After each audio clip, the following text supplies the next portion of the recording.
Yes? Yes, go ahead. Okay. Good morning, everyone, or good afternoon, and welcome to this webinar organized by the Division of Inclusive Social Development at DESA on the theme of universal basic income. Interest in unconditional cash transfer or basic income has grown in years, recent months, recent weeks, especially in the context of the current health and economic crisis. But it was also growing before amidst debates on growing employment insecurity and more broadly growing economic insecurity.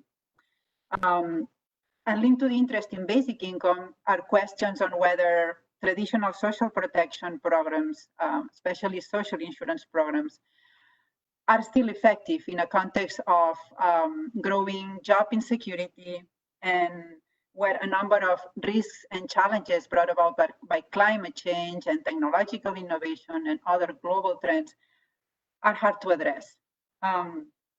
Just to give you some context, we at the Division for Inclusive Social Development have been looking into economic insecurity as a possible topic for the next World Social Report. We have invited experts to present and discuss on various aspects of economic insecurity. And this is the fourth in a series of webinars on these themes. So let me now welcome today's speaker, Guy Standing. Professor Standing is a Professorial Research Associate at the School of Oriental and African Studies at the University of London. He was director of ILO's Socio-Economic Security Program for many years, and he's been a professor of the Universities of London, Bath, and Monash. He has written extensively on issues related to economic insecurity and the world of work. And I believe today's presentation is based on his latest book entitled Battling Eight Giants, Basic Income Now. Before I give the floor to you, Professor Standing, just a few housekeeping rules. Professor Standing will speak for about 25 minutes. Is that right? And then we will open, okay. And then we will open the floor to questions and answers. You can enter questions during the presentation or at the end of it on the right-hand side box that you have, either on the Q&A or the chat. If you don't have the box open, you can open it through the panel that you'll see at the bottom of your screen. When you write questions, it's important that you address them to all panelists, please, not only to the host. When you see that a line that says to, please enter all panelists. And so in that way, I will be able to see the questions and I can post them to Professor Standing. Without further ado, Professor, the floor is yours. Well, thank you very much. And as I understand, what you're trying to do is think about making a big report on the growth of insecurity in the world. So it's a very topical subject. I've been working on this for too many years to admit, and I began in the 1980s. And essentially, this was the period when neoliberalism came into its dominant position with Thatcher and Reagan, and the whole strategy of developing liberalized markets. And I think that it's important to develop this sense of historical context of what's happened in the past 40 years for explaining why we've got a pandemic slump today. And my argument will be, and is in the book, which happened to come out in March this year, this latest book that Marta has just mentioned. It's called Battling Eight Giants, and I'll explain why it's called that. The essence of the argument is that the COVID-19 pandemic was a trigger to the pandemic slump that we're experiencing. And a slump, I use the term slump because at the moment we've had this huge economic crash, which is a demand shock as much as anything else. And we don't know if it's going to be converted from a slump to a pandemic depression, which lasts for several years. I think it will be a depression, but we can come back to that too. And the essential starting point is this development of the Washington Consensus and the whole strategy of liberalization in the 1980s was actually based on a lie. And the lie was that they believed in free markets.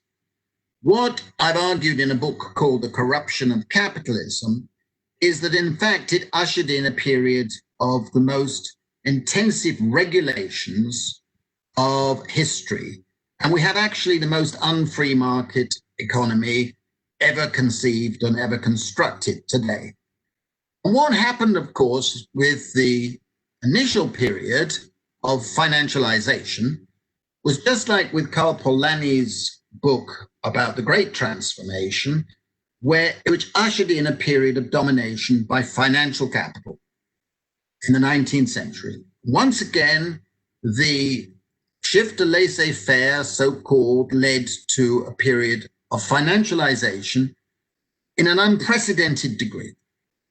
And this sense of financialization can be highlighted in just a handful of statistics. The value of financial assets in the 1970s was roughly 100% of GDP in the most financialized countries at the time, US, UK, and so on. The latest figures are that the value of financial assets in the UK is over 1,000% of GDP. In Switzerland, it's 900%. In Japan, it's over 700%. In Germany, in the United States, France, and Italy, it's over 400 or over 500%. These are unprecedented figures. The financial domination has gone with the shift gradually in the period of the past 40 years away from a market-driven system to one that can be characterized as rentier capitalism. And I think that any economic or social analysis which doesn't begin with that contextual framing is missing the whole narrative. Hamlet without Hamlet, the prince, if you like. And the rentier capitalism has been shown with the fact that all across the world, every part of the world, the increase in income and wealth going to the owners of property, financial property, physical property, and most of all intellectual, has been dramatic. And so more and more of that of total income has gone to a tiny plutocracy linked to rent-seeking mechanisms. And the most sort of pivotal moment was in 1994 with the passage of TRIPS. TRIPS essentially globalized the US intellectual property rights system so that we have a huge multiplication of the filing and implementation of patents, for example. There are now about 12 million patents that are in operation around the world. Those have been globalized. And a patent, of course, gives monopoly profits to the owners of the patents for at least 20 years. In the case of pharmaceuticals and in a number of other clever devices, it's up to 40 years. This is not a free market. This is the opposite of a free market.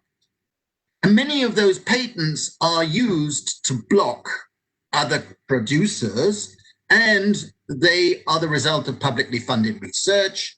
There's no connection between the growth of patents and economic growth. There's no justification morally or economically. And it's the same with copyright, industrial brands, and so on. And I've documented that, a huge shift. And this is important because rentier capitalism has coincided with the shift from flexible labor markets and all the other aspects of privatization, the loss of the commons, which I've written about in another book called Plunder of the Commons, in creating a new global class structure, which is what I've been writing about. And fundamentally, in a book of 2011, which is called The Precariat, the New Dangerous Class, I basically said that we today are confronted with a huge mass class that is fundamentally different from the old class systems of the 20th century or the 19th century. A lot of Marxists have attacked me because they like to adhere to the same class structure as Marx talked about in the 19th century and Marxists in the early 20th century. We're fundamentally different now. And the difference reflected in the fact that the upper classes, the plutocracy and the elite, and even the salariat, are mainly gaining forms of income that can be described as rentier incomes. The old proletariat, the old working class, has been shrinking across the world.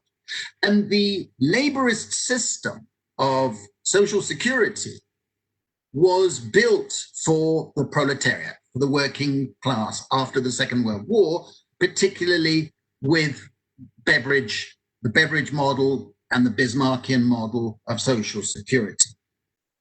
And the precariat that has been growing since the beginning of the neoliberal era can be characterized as millions and millions of people who are in unstable labor.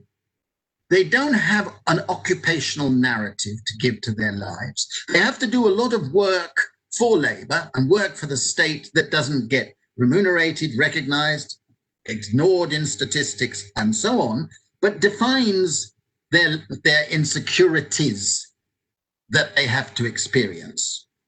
And in addition, the precariat, unlike the old working class and the salariat, has to rely almost entirely on money wages. Money wages which have been falling in real terms and become much more uncertain and volatile in real terms and in money terms. And this has gone with the fact that increasingly the precariat are exploited off workplaces outside labor time, as much, if not more, than in workplaces and in labor time. This is hard to understand, but since I wrote the book in 2011, which has been translated in 24 languages, I've been inundated from people all around the world who say, this is me. This is the life I'm having to lead. And they're living on the edge of unsustainable debt. This is something that we've been documenting over the last decade, particularly since 2008, meaning that the level of insecurity means that you only needed a trigger, a shock, a slight shock, and you tip millions of people into chronic debt. That's the reality of being in the precariat. But most importantly, and I never use the term precarious work, it's a term I hate, or precarious labor, even worse. The definition of the precariat and why this is a relevant subject for you going forward in this report is that you feel you are a supplicant. That's the original term. The Latin term for precarious was to obtain by prayer. And more people are feeling that they're losing rights. They're losing social rights, economic rights, cultural rights, civil rights, citizen rights, citizenship rights. So they can identify with Hannah Arendt's great phrase, the right to have rights. They feel they don't even have the right to have rights. And that leads to a key part of the precariat, which must be understood now more than ever.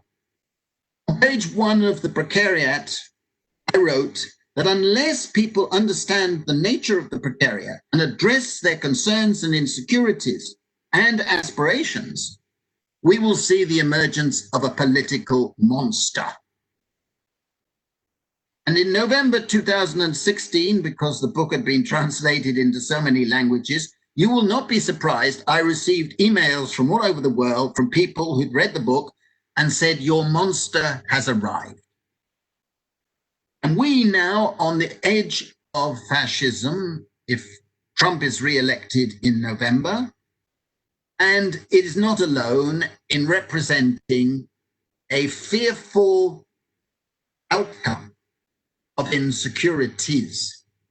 And it's important, I think, to understand that the precariat has been a class in the making in the classical sense of that term, not united in having a specific sense of consciousness and something like that, but is split into atavists, people who don't have a lot of education, and they're facing fearful insecurity, and they want to bring back yesterday, what we had before. And those people listen to the sirens of neo-fascist populism promising to bring that back, and they vote for extremists on the right.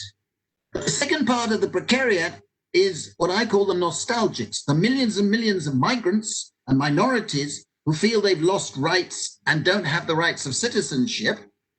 But they won't join populists. They keep their heads down and survive.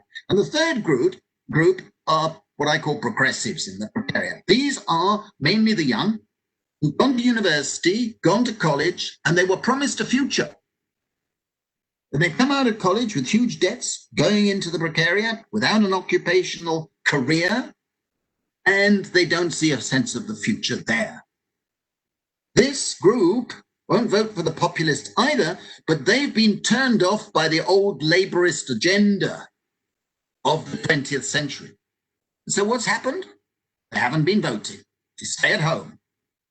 And unless that sort of political division of the Precariat is also understood, we will not be addressing the challenge of the moment. And the challenge of the moment, I've tried to summarize in this book, the Battling Eight Giants. And it draws on an imagery of Beveridge in his famous epoch-defining report of 1942. And on page 2 of that report, and he was hardly a radical leftist by any means. He was an old Edwardian gentleman, if you like, very, very boring in many, many respects.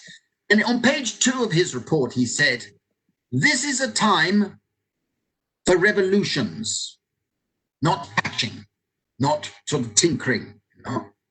And then he said, "We need to slay 5 giants." And his 5 giants were disease, ignorance, idleness, squalor, and want, i.e. poverty. When I came to look at the outcome of rentier capitalism and the growth of the Precariat, I came to the conclusion that what has been happening is that the system, globalized system, has generated 8 modern giants. And those 8 modern giants start, of course, with inequality. We have grotesque levels of inequality today, globalized. But I think far more attention should be given to wealth inequality, which is much, much greater than income inequality. Income inequality gets most of the attention. But income inequality is much, much greater.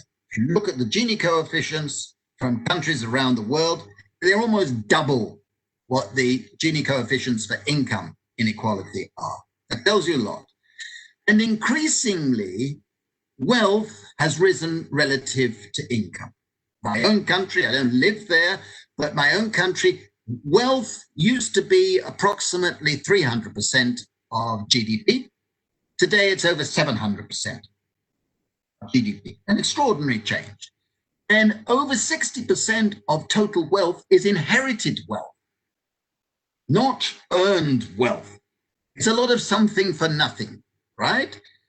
Now, I won't go into that, I don't have the time, but the second giant is insecurity. Millions and millions and millions of people in rich countries, poor countries, all countries feel chronically insecure. And the insecurity that we have today is fundamentally different from what was confronting Beveridge's generation, which was contingency insecurities for which you could have a social insurance system and actuarially calculate the probabilities and therefore develop a security providing set of policies. Today's insecurity is fundamentally about uncertainty. Those economists amongst us today will understand with Knight's analysis and others that the nature of uncertainty is essentially a Rumsfeldian view, if you like, of unknown unknowns. you cannot calculate the probability of an adverse event hitting you. And to make it worse, you cannot calculate the capacity to cope with the shock or to recover from the shock. And this nature of insecurity, it being uncertainties, is much more threatening to the person, to the society, and to the sense of resilience, which is crucial at the moment, this notion of resilience.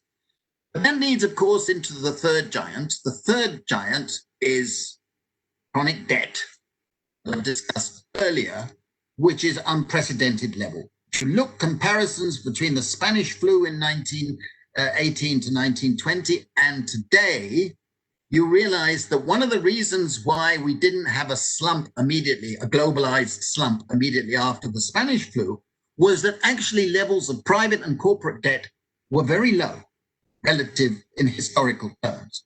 Whereas at the outset of this pandemic, the outset, take the United States, private debt was over 150% of national income, which was higher than it was at the height of the Great Depression in the 1930s. And corporate debt, which has been non-existent back then, was 73% of national income in the United States. I could give you other countries as well. Developing countries, huge mountains of debt, dragging them down, were securitized in many respects, making it even worse. And debt, of course, at the private level is just astronomical. The fourth giant is an outcome of the others, and it is a pandemic of stress. We have people in every part of the world feeling constantly stressed, which has raised morbidity, raised the probability of deaths of despair, suicides, created demands on health service for cardiac and cancer outcomes that's linked to stress. It's a pandemic in itself. But of course, if you have a pandemic like we've got now, it intensifies the problems that will be coming through the system in the next few years. We're storing up a further round of rising deaths. The fifth is precariat. The fifth giant is precariat, the sense of having no rights, losing the rights of citizenship. You feel like a denizen, a term I've used in the title of a book. You feel like a denizen, more and more feel like that. It makes people angry and anomic and alienated. The sixth giant are the robots. I don't believe the robots are going to make us all redundant, but I do realize they are making it more and more disruptive and increasing the rentier flow to those who own robots, if you like, or the technologies, AI and whatever. And if we had a different income distribution system, then we could welcome the automation and welcome technological change.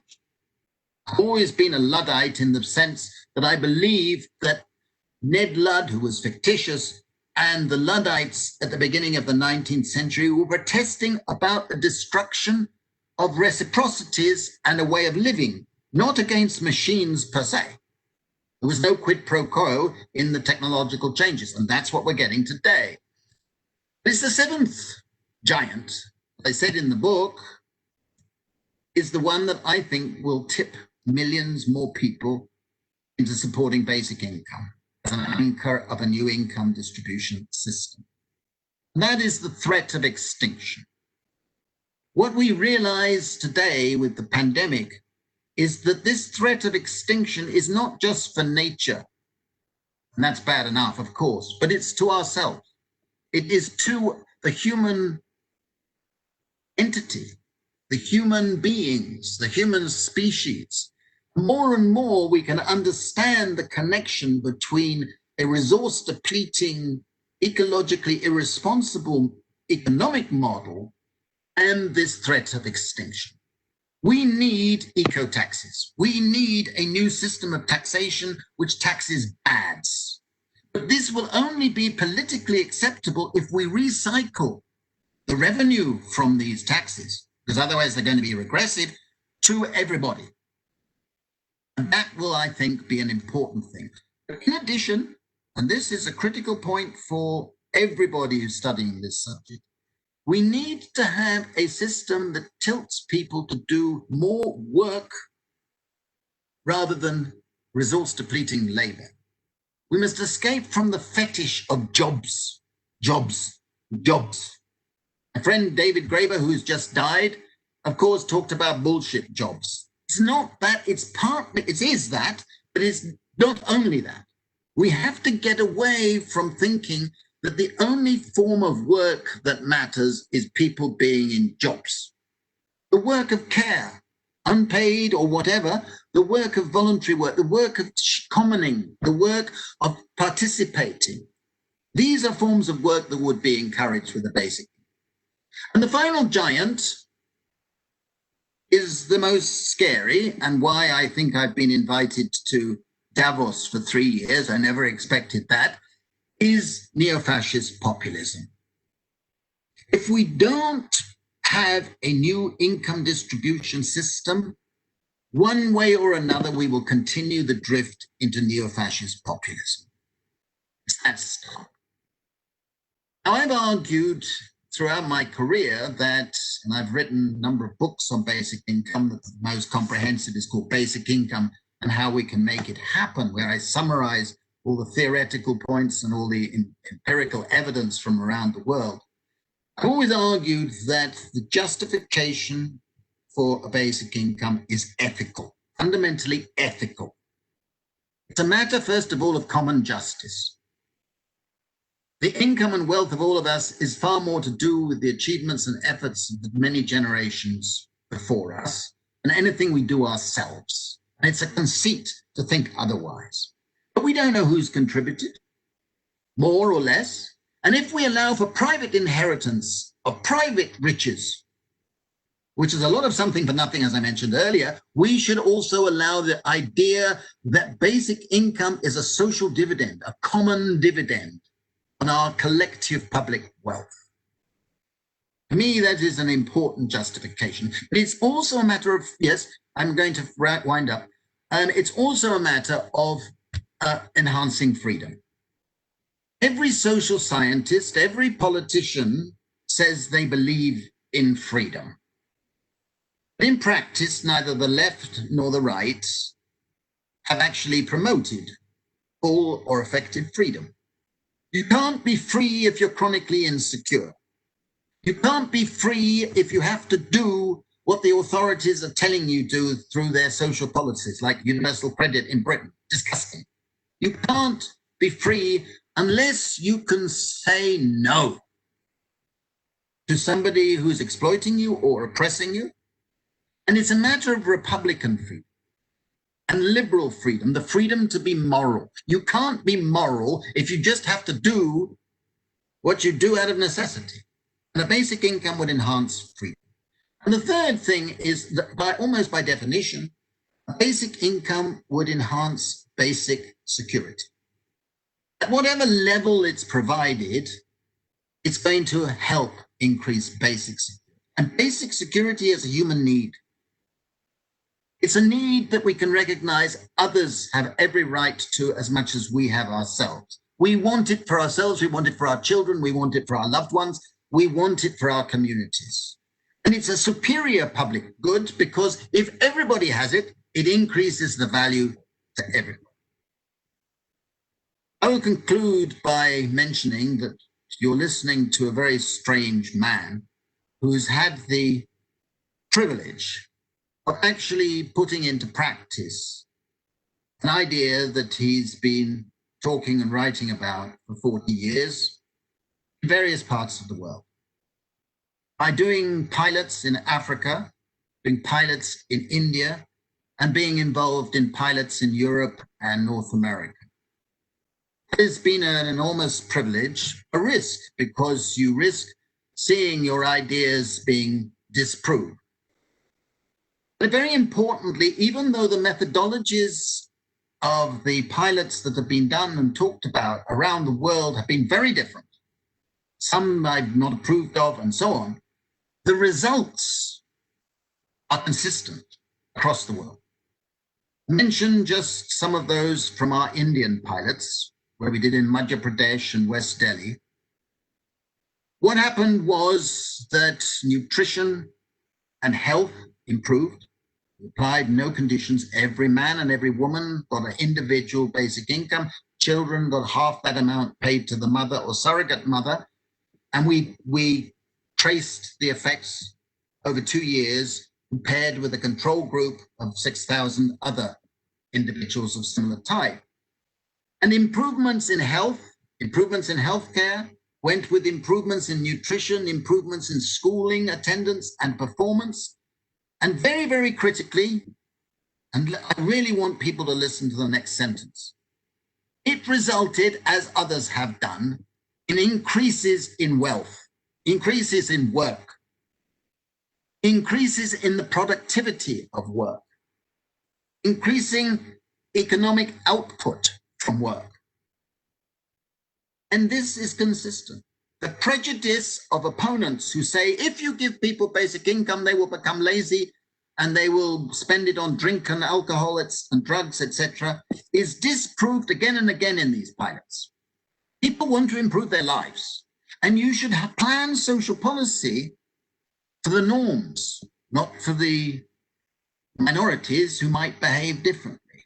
You should really be designing for the vast majority of people who want to improve their lives. We've seen improvements in the status of women. We've seen improvements in the status and well-being of people with disabilities. Improvements in the relative position of people from lower castes, lower minorities that have been suffering historically. The results are consistent, and it's affordable. And in its most affordable right now, when governments are wasting billions and billions in propping up the financial markets, in propping up the middle-class salariat with furlough schemes and the rest. And the final point I'm going to make is this. One thing we're learning from this pandemic slump is the resilience of society, the resilience of all of us, will depend on the resilience of the most insecure groups in society. And you can only get out of this slump if everybody has basic security. And you can't do it better than having a basic income as part of a new system. It's not a pandemic, but it is a necessary imperative right now. Thank you very much for listening. Thank you very much, Professor Standing, for this passionate and rich presentation.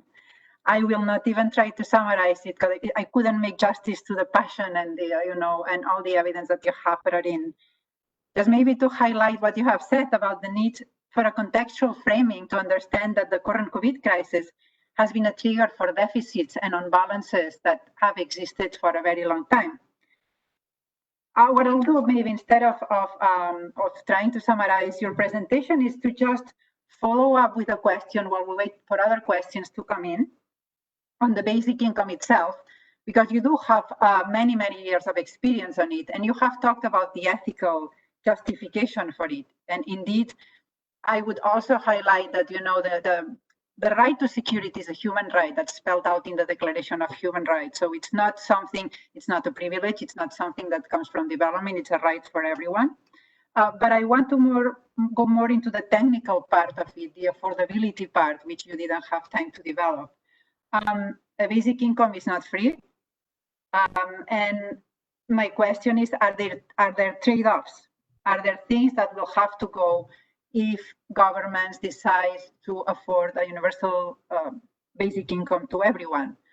What goes and who suffers the most from sacrificing certain transfers or maybe public services that may have to go? That's my initial question, and we have questions coming in, but maybe you want to answer this one and then we can take other questions.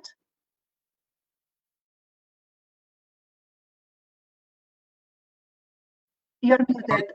You're muted now. Oh, no, okay, fine.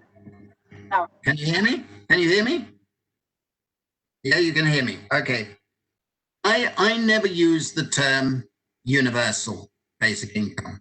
In all my books and talks, I start by, in the books, by saying why I don't use the term universal. Because for pragmatic political reasons, you would have to introduce restrictions on who would be eligible for receiving it. And clearly that would mean that usual legal residents would have to have priority.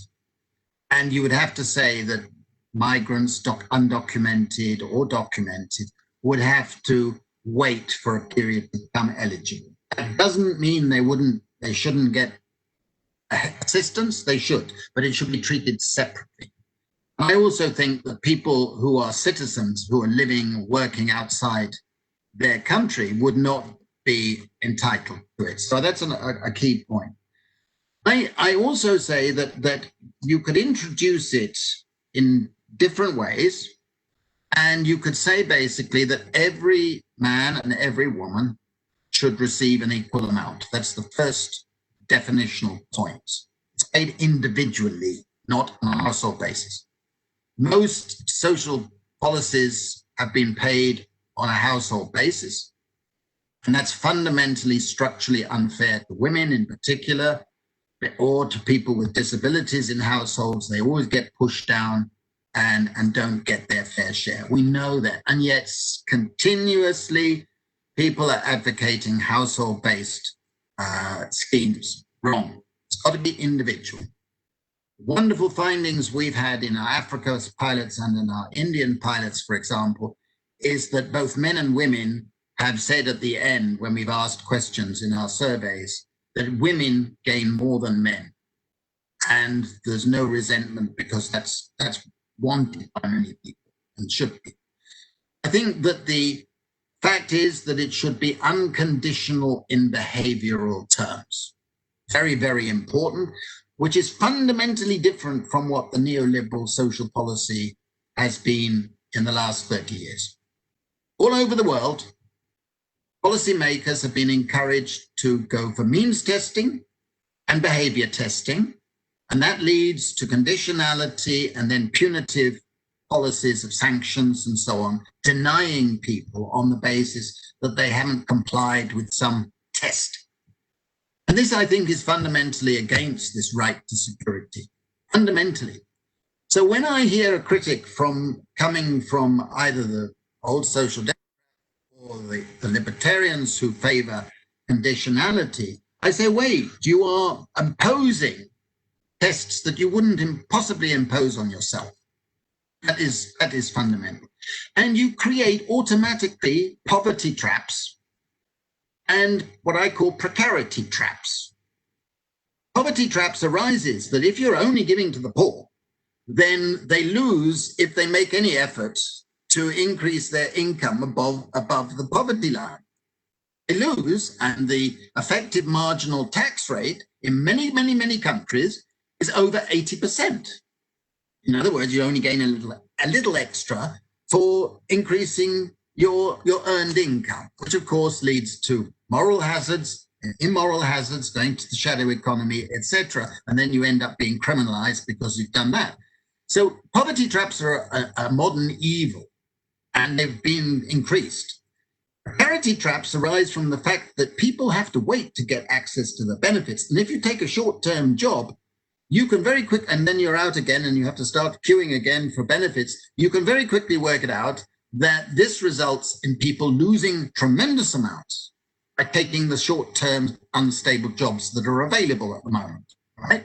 So the criticisms that I've received on the sort of things you're mentioning, to me, I want to toss it back.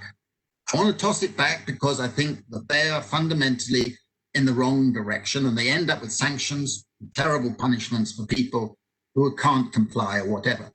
And I think that the idea of a basic income can be seen as a social dividend, as I mentioned, that's paid either in addition to existing policies or gradually phasing out conditional means-tested schemes, and building it into a higher level of basic income. But very importantly, there must be supplements for people with extra costs of living, the disabled, for women with children or the frail elderly, because they've got extra costs of living and lower probability of earning an income.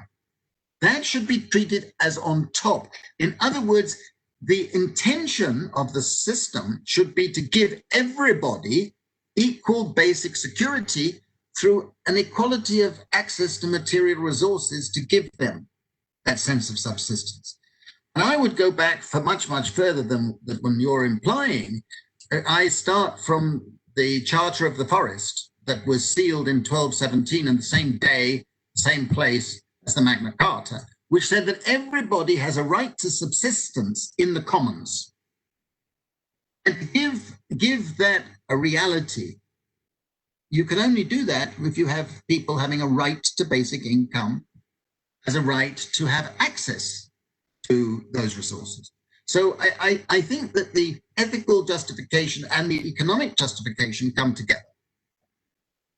A long answer to a short question. I apologize for that. I'll make this shorter. I'll make the other short.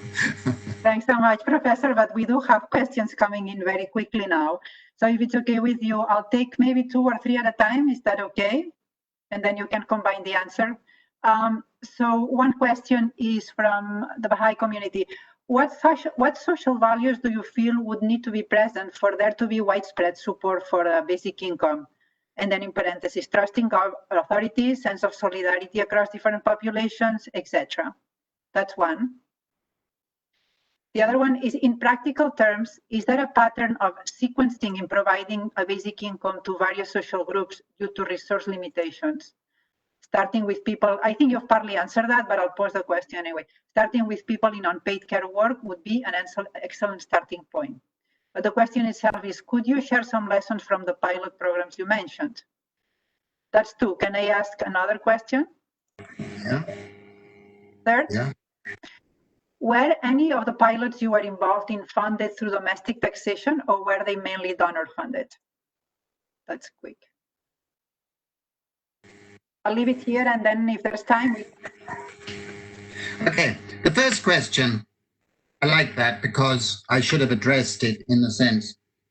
I think that what we've found and what we've argued from psychological testing as well as from empirical testing through pilots is that you find that when the whole community have entitlement to basic security, it strengthens senses of altruism and tolerance, the 2 key fundamental values of a good society. It increases the sense of compassion and empathy for others. And I think that is so important, and it is the fundamental basis of social solidarity. We did a pilot in Namibia. I was involved in a pilot in Namibia, and what was really striking and was very touching is that within a few months of its starting, the local villagers set up an advisory committee. The local teacher, the local primary nurse, the local this, local that, all the locals were on this little committee to advise their fellow villagers on how they should best use their basic incomes. And this led to a greater sense of pooling that use of the funds to improve the villages in different ways. The same sort of thing happened in India. And I should emphasize that we made a almost religious commitment to give no guidance to people receiving the basic income. No guidance.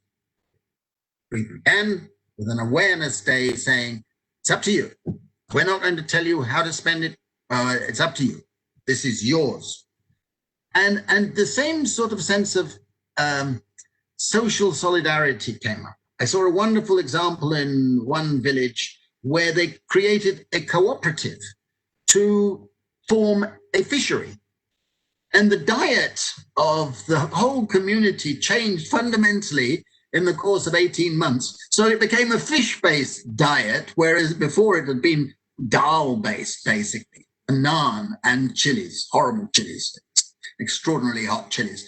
But I mean, the essence of a basic income is so important, and this leads to the answer of the second question too. It's so important that this should be paid to everybody in a community. I don't like schemes like the Finland scheme, for example. I advised at the beginning, I said, this isn't the proper basic income, where you just select a random group of individuals. In the case of the Finnish scheme, 2,000 unemployed scattered across the country, and you give them a basic income and you track, you learn lessons, but it's not going to give you the powerful outcomes, which are including the networks and feedback effects, the multiplier effects that you get, which actually reduces the gross cost to the net cost is hugely different. And it generates a multiplier effect on economic activity. So for me, it must be for the whole community. And I do think that there's a scope for sequencing, as that question implied, but it should be done by communities. For example, we've been advocating in India that it should be introduced first in tribal communities where untouchables, different communities that are genuinely impoverished, but for everybody in the community. That's how it should be done. Now, on the third question, I think most of the pilots that I've been involved in have been donor funded. Our Indian pilots, for example, we got funds from the UNDP and UNICEF and a couple of other private contributions. But they were not involved in the actual schemes themselves. They provided the funds and we published through them and so on. In some of the other pilots, governments have been providing the funds. And the design of pilots for Scotland, which I've been involved, has been based on a grant from the Scottish government, 250,000, to prepare the plan for pilots. And in a number of other countries, it's been government funded. But it varies. Thanks so much. Do you have energy and do we have time for another couple of questions? Yeah, okay. So one question is, in terms of funding, would you deem it realistic that an eco-tax in combination with downsizing of the administration of current social programs could provide a substantial part of the funding for the net recipients of basic income? So eco-tax plus a decrease in administrative fees, that would probably fund the basic income, yes or no? That's one question. Second is, in your pilots, have you observed any particular differences among countries or locations of different income levels, or in richer countries, for example? And third, and maybe last question, it seems difficult to dispel concerns about work disincentive when talking about basic income. Could you speak more to the evidence of the employment impacts of the programs you've been involved in? You've mentioned something about that already, but maybe there's something else to say. And I think this will be the last questions we have time for. Let me respond to those. The first one, I think for the immediate future, that's this year, I'm all in favor of funding what some people are calling an emergency basic income from budget deficits. I mean, we're seeing governments squandering billions and billions and billions. So it's not a question of not having the resources. It's a question of misallocating resources as of now. And I did a webinar with the ANC in South Africa last week, and there's big support there for it's called the Basic Income Grant. There's huge support. And there was something like 30,000 people viewing, and the capacity to pay for it in a country like South Africa from a budget deficit is substantial. We must remember that in all developing countries, on average, the subsidies given by governments to special interests come to 5 to 6% of GDP. That's the average figure. I last looked at it. And most of those subsidies go to middle and upper income interests, including fuel subsidies and many other forms of subsidies.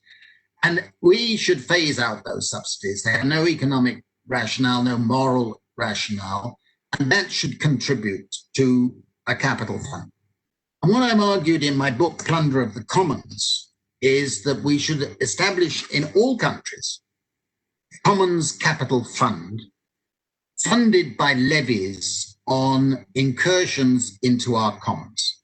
And that would include levies on carbon emissions, greenhouse gas emissions, partly because these are regressive in themselves.